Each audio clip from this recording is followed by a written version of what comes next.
So I just got done taking a boring, plain, and pretty inexpensive bar stool and turning it into this fun, nice, much more comfortable bar stool.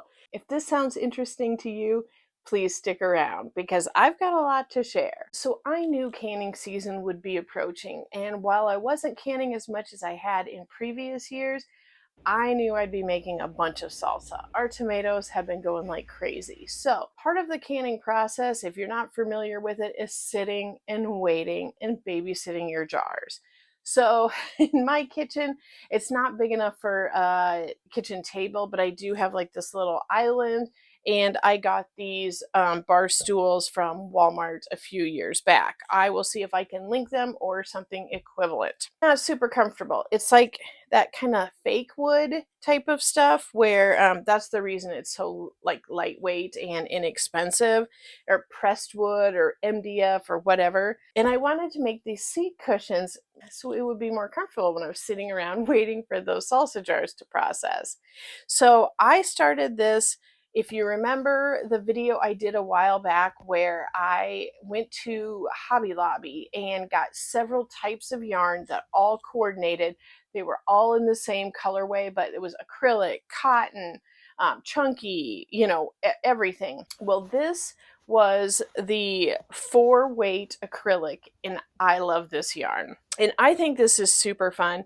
To me, I think this almost has like a tie-dye type of effect to it because of the pattern that it is in. But I could not be happier. I love how this kind of coordinates with all of the curtains I have in my kitchen. I'm going to be honest, the reason we're not filming in my kitchen is because I have tomato jars everywhere. I have my canner out. It is, if you've canned, it is a complete disaster. And since I still have, I think, about 12 more pints to go, I'm like, nope. I'll put in some footage afterwards where you can see the kitchen looking nice, but nope, it is not gonna happen today. This is a super, super easy pattern and anyone can do this.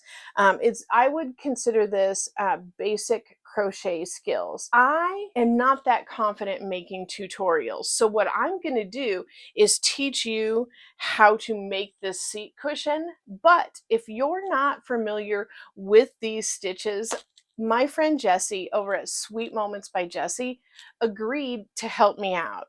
She's got a fairly new channel, so you might not be familiar with her yet, but she's very talented and she's really good at explaining things.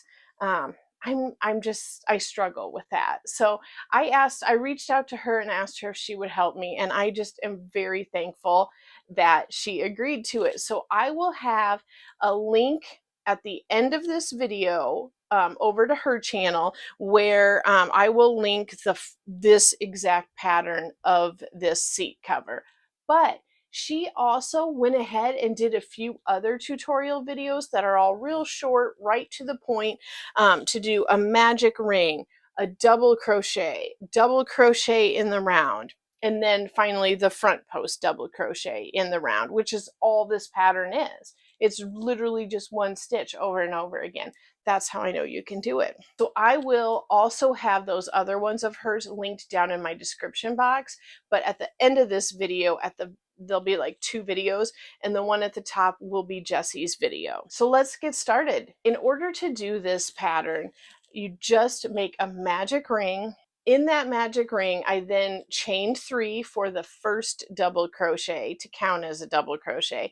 And then I put 9 more double crochets in there, and that gives us 10 double crochets. You cinch that up, and every row from here on out is an increase. That's why I like doing 10 in my magic ring, because you are working in increments of 10. So it's just, the math is easy. You go from having 10 to 20 to 30 to 40 to 50, and on out. So it's just easy, and you don't have to do a lot of calculation or guessing or going back. You should just always know it's going to be a multiple of 10. For your seat cushion, it is definitely going to depend on the size of the seat. So I can't 100% tell you how many increase rows that you are going to need. I did 12 to make this go out.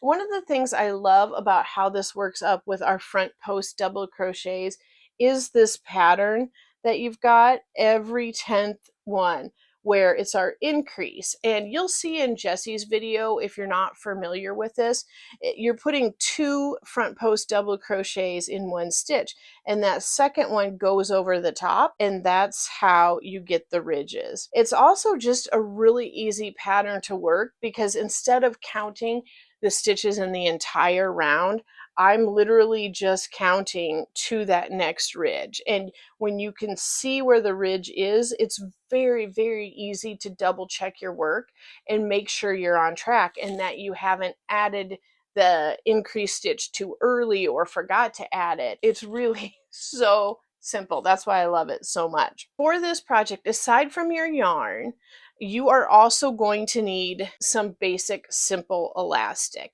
And the elastic I bought at Joann's. I'm sure you could get it at Walmart or wherever you go for sewing supplies.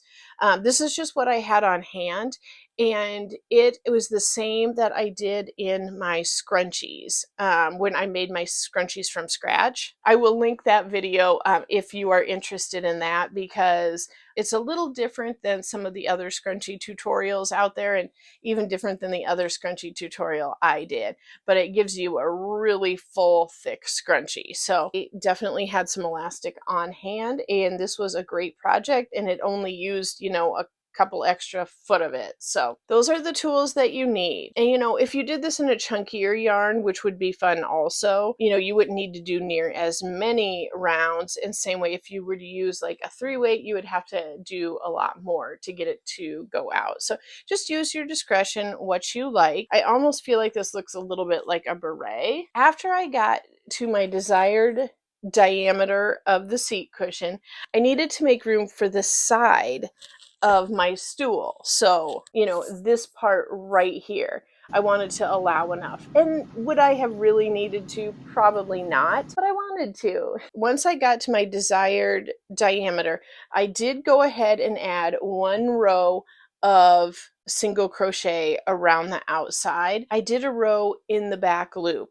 So that is pretty easy. That's pretty self-explanatory. If you don't know how to do that, I guess I forgot to ask Jessie to do that part, but it's literally just a single crochet in the back loop. So I will find someone's tutorial on how to do one in the back loop and have that in the description box if you're not sure. For this particular stool, I added 3 more rows of single crochet and then another one in the back loop to make my second ridge. So you can see it just gives it a little more definition, not necessary. I did want to start decreasing my seat cushion at this point under that ridge, because I didn't want as much bulkiness. I did not want it as bulky underneath. So I didn't do anything drastic with my decreases. I started out in this first row. I have 3 rows of decreases. And in the first row, I just did every 20th stitch. And it did not come out perfectly symmetrical, and I did not care. It just took it down just a couple loops. So these decrease rows are very, very minimal. I just went every 20th stitch, got a decrease. And then I did that again in the next row and then in the next row, because I wasn't looking for anything drastic. I didn't want it to be super hard to get on and off.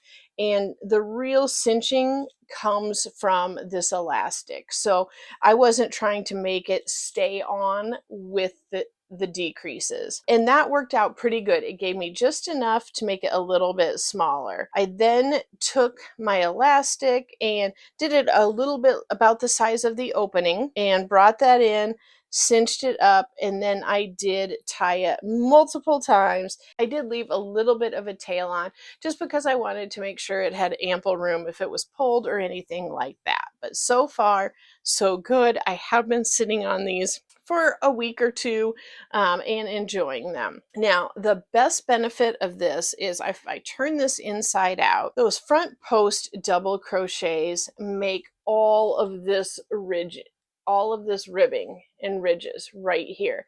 And it just gives it more cushion, which again is exactly what I was looking for.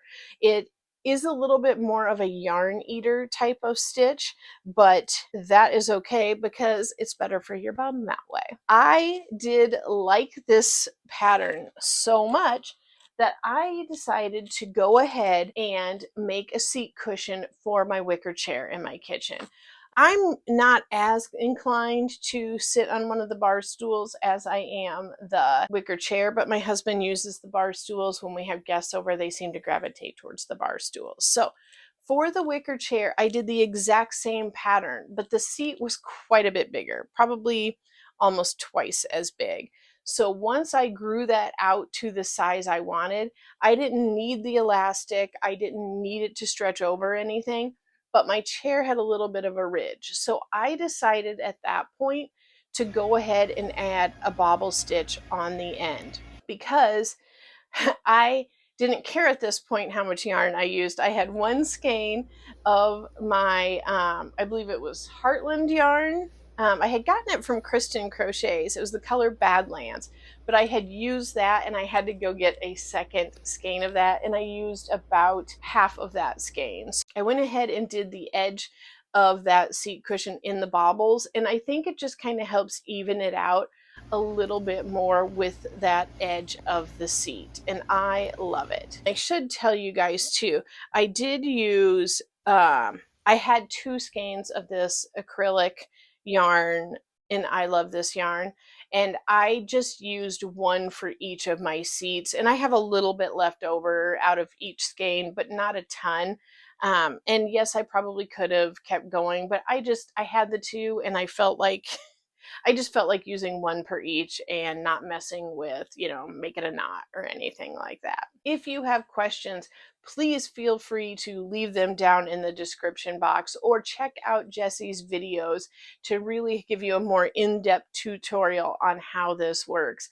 I am super excited about these in my kitchen, and I will be working on a full kitchen tour where I've got some other projects in the works, but they're going to have to wait till after canning season. Thanks for talking yarn with me, guys.